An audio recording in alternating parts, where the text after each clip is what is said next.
Back here on Loaded. The action continuing. We are still waiting for Joe Hendry, who is going to be in action later on before we go off the air. But in the meantime, more music playing here. Dave, I feel like I'm in a 1970s porno.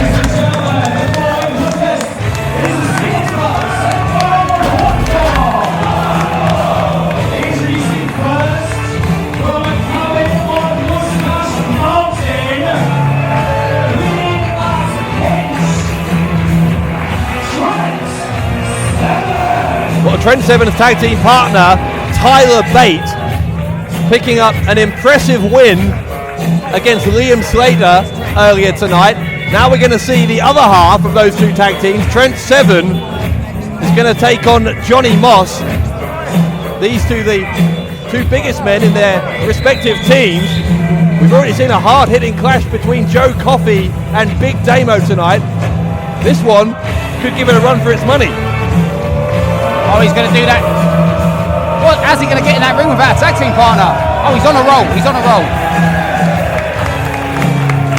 This music. Does anyone need their photocopy fixing? What? That was a Paul reference. But I've seen any. I mean, you know, just stumbled across some sites. Your mind is absolutely addled. I tried to type in StubHub and my fingers took control. How much money does your therapist make every year? Don't answer. I wasn't listening. What's she saying? No, don't worry.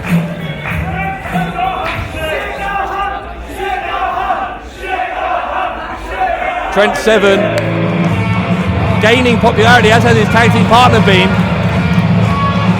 But he's got a smile on his face now as Trent Seven, but that might be short-lived because he has a mountainous challenge here. Oh.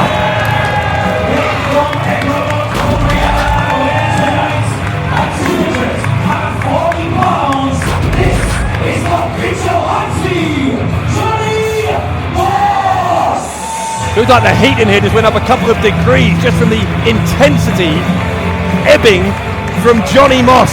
Johnny Moss is a man that has veins in places that most people don't have places.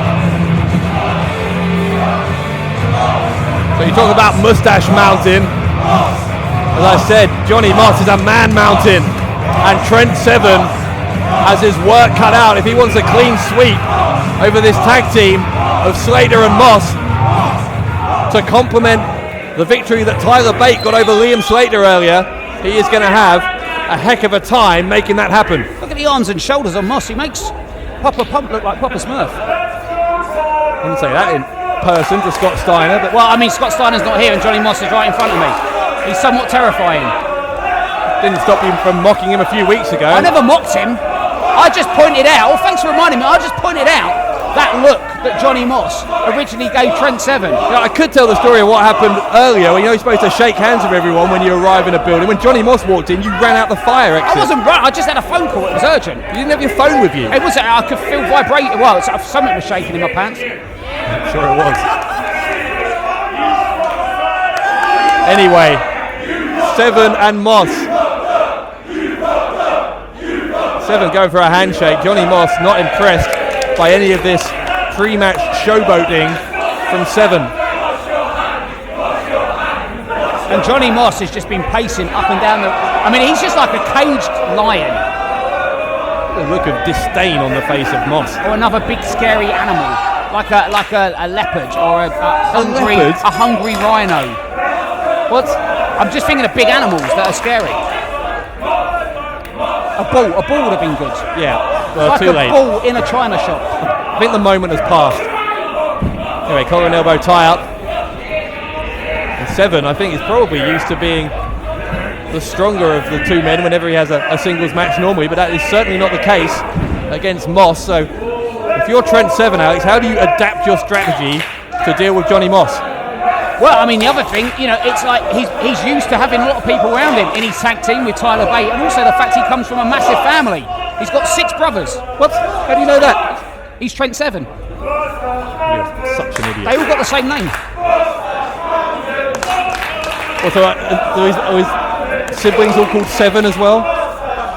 No, of course they're not. You haven't thought it through at all, have you? I've got static. What? Oh, for goodness sake. Anyway, referee is talking to Trent 7. Referee John Myers, good to see he's doing all right after being attacked by Big Damo after Damo's loss to Joe Coffey earlier. And 7 is to get his breath back here. He's got a furball, I think, from that huge beard. It's like his head's on upside down. It's not really a moustache, is it? It's more of a beard. Yeah, but beard stash mounting doesn't really work. Well, I'm not sure moustache mountain is a real place. Anyway, 7. Oh, short arm into spins him around into a shoulder block, does Moss, but 7 doesn't go down, and most men absolutely would have there.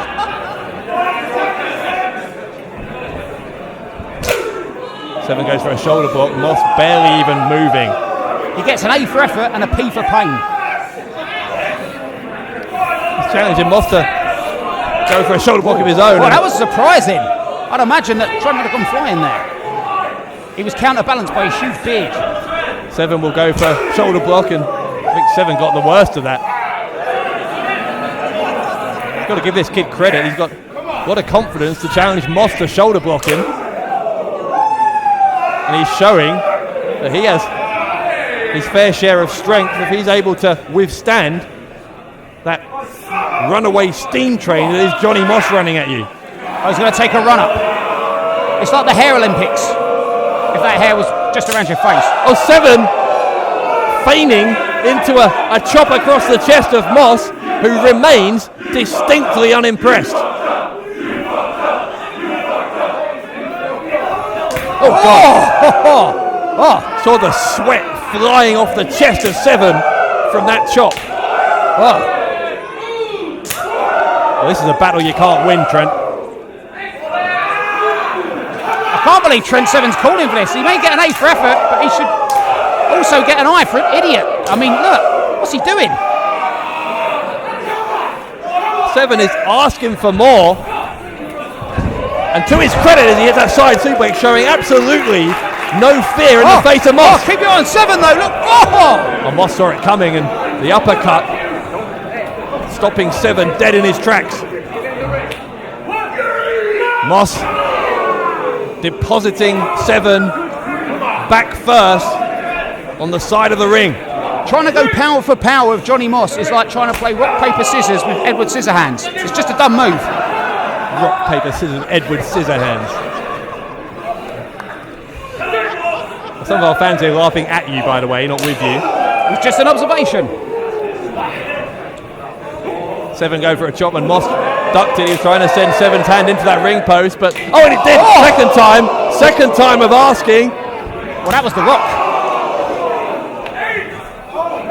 Moss is gonna throw 7 back into the ring. But 7, look at that! Oh my God! Oh, Moss took his eye off the ball. It's like a diving forearm to the back of the neck of Johnny Moss. And that's the second time tonight that part of the crowd has suffered from that. 2 huge competitors crashing into that crowd barrier. We saw it with Coffey and Damo earlier. I'll tell you this right now, in my opinion, when Trent 7 came into this one, he was the underdog, but he's quickly showing this is a man not to be trifled with here in WCPW. I mean, that was a hell of a move. Imagine what it would do for the confidence of Moustache Mountain in a highly competitive tag team division if both of them could pick up wins against the members of another high-flying tag team here in WCPW. But the fact is, Dave, Moss is still standing. What do you have to do for this man to feel pain? It's like the Terminator. I don't know. If 7 keeps going, Moss eventually, surely, he cannot continue. Yeah, exactly. We're seeing it now. 7 gradually is starting to find some chinks in the armor of Johnny Moss. This is like a psychological stalemate. Oh, his boss bleeding. Oh, he's tasted his own blood. This will not end well, Dave.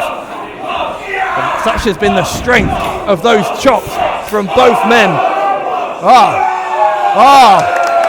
Johnny Moss bleeding from the chest. That is how hard hitting the action here is unloaded. Wow. This has gone to a whole nother level. Look at this. Oh, it is a chop fest in Newcastle. Oh, shades of Kanakabashi. Look at this. 7 is doing a number on Moss. Wow. Man, we've got ourselves a strong style match here. The ring moved a couple of inches when Johnny Moss hit that corner. And a running chop right on the open wound. Oh, Buster! That could be all. Cover by 7. And he picked up one of the biggest wins of his career. No, not quite. Oh, and this is turned around quick, and there is blood all over both men. My God. I mean, I thought this was going to be a walk in the park. No disrespect to Trent 7, but he is showing something here on Loaded. Titanic struggle between these two warriors. Yeah, but you know what happened to the Titanic? It sunk. That may just be the fate of one of these two men at this pace. Maybe go for a pile driver, which would be a bad move, because that would be an immediate disqualification for 7. Instead, slammed down on his spine. God. There's the elbow. There's a cover, and 7 survives again. And when Moss came out here, flexing and twitching, veins everywhere, I thought there was nothing scarier than that image until I saw him with blood all over him. That is terrifying. I don't know if I'll be able to sleep tonight. I think you're right. When he tastes his own blood, he goes into an even more primal state. Well, he may have tasted his own blood, but Trent 7 just tasted his own arse. And not on purpose, not in a DDP yoga way. That was crude. 7 fighting back with a German suplex, but Moss not impressed. Oh God, Moss is going to again with the German suplex, and 7 landing hard on the back of his neck. And 7 trying to come back to his feet, and he is. Look at this. Well, we've gone from these two competing over chops to the chest to a German suplex off, if that makes any sense. It's like watching Stan Hansen be Bruiser Brody. It's getting difficult to watch as these two men driving each other neck first with those German suplexes again and again into the canvas. I'll tell you, I mean, I was not expecting this. These guys are, they're taking it to a whole other level. Someone called Dane Bowers, oh my God. Someone called Dane Bowers? Another level. He was in that, wasn't he? I don't know, I think we have distinctly different music tastes. In that I have some taste. Just as no one wants to get freaky with you. Clothesline there by... That was one of their hits. I'm sure it was. Oh, talking of hits, look at this. God. These two men trying to take each other out with competing lariats here. Well, the gentlemanly persona of Trent 7 ceasing to be now.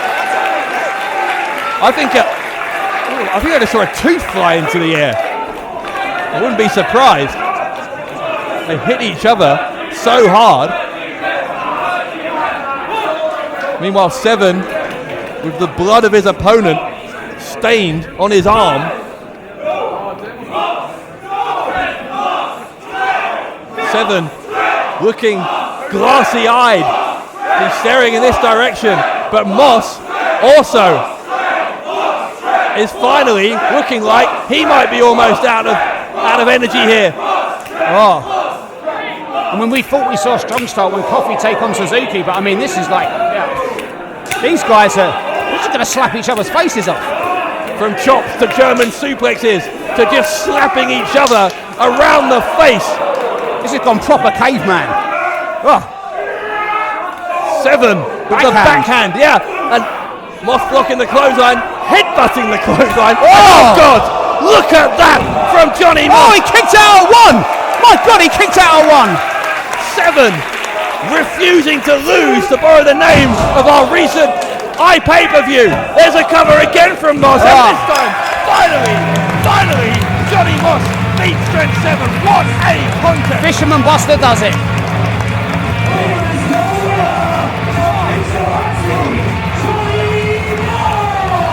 Unreal stuff from two tremendous heavyweights in a match that far exceeded any expectations. As you were saying, Alex, we were expecting Johnny Moss to make short work of Trent Seven. But even in defeat, Seven tonight may have made his name here in WCPW. Well, I mean, sometimes one match can change everything for a wrestler. And as far as this company goes, I think tonight will go down as the night where Trent Seven was born as a serious competitor, both in a tag team and in a singles match. Because what a match he just had. But the fact remains that the winner, the man victorious, is Johnny Moss. It says it all though, that Johnny Moss has to use the ropes to support himself to get to his feet after the incredible intensity that Trent Seven brought here tonight. His tag team partner Tyler Bate beat Liam Slater earlier, so it's 1-1 in singles matches between these two teams. But the fans are on their feet in Newcastle with a standing ovation. And I'll tell you now, if Johnny Moss's trainer, the legendary Sledgehammer Andre Baker, was watching this one, he would be nodding with pride. What a hard-hitting contest that was. No nonsense. Some of the hardest hitting, most physically intense wrestling you will see anywhere on this planet from Johnny Moss and Trent Seven on Loaded. But Alex, you know what's coming next. For the first time since his loss in the biggest match of his career against Kurt Angle, we will see Joe Hendry in action. What kind of impact has that defeat against Angle had on the local hero? We will find out next as Loaded rolls on.